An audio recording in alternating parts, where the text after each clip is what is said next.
Good day! Today, we will be talking about outcome-based education, its principles, recommended procedure in implementing it, and as well as the advantages and disadvantages of this. What is outcome-based education?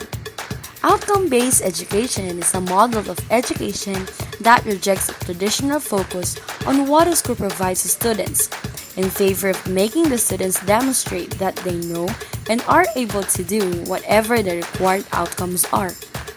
Moreover, outcome-based education focuses classroom instruction on the skills and competencies that students must demonstrate when they exit. There are two types of outcomes: immediate and deferred outcomes.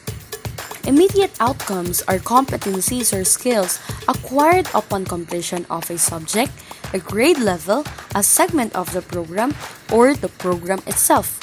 Deferred outcomes are referred to the ability to apply cognitive, psychomotor, and affective skills or competencies in various situations many years after completion of a subject or grade level of the degree program.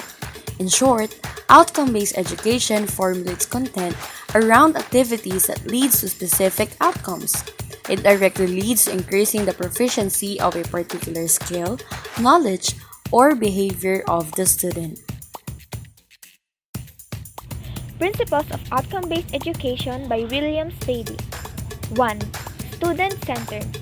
An approach by which the learner's mastery over a particular skill is demonstrated and measured. 2. Clarity of focus. A learning outcome has to be made obvious to the learner even at the outset of learning. 3. Designing down. It means the curriculum has to be designed with a clear definition outlining the expected outcome. 4. High expectations. All students can deliver the highest level of performance. The only kickstart needed is to make them believe and encourage. The only way to attain high expectations.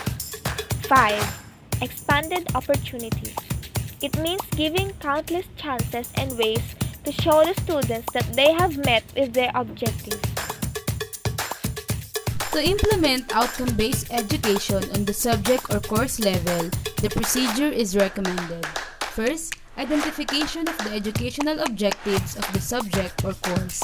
Educational objectives are broad goals that the subject expects to achieve and defining in general terms the knowledge, skills, and attitude that teacher will help the students to attain.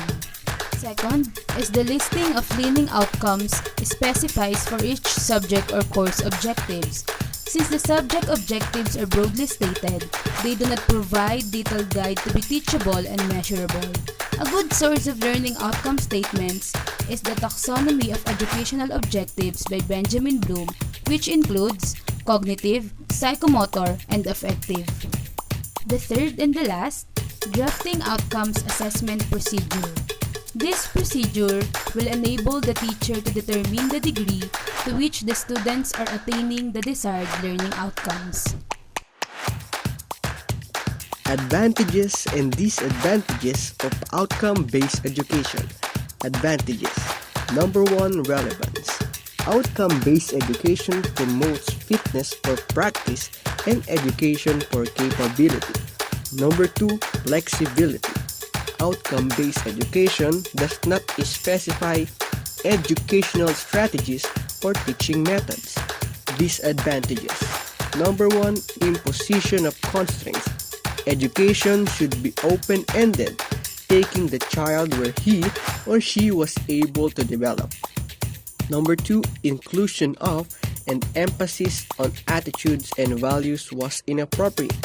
Pre-university education claimed that the proposed outcomes watered down academic in favor of ill-defined values and process skills, and that traditional academic content is omitted or buried in a more as pedagogic claptrap in the outcome-based education plans that have emerged to date.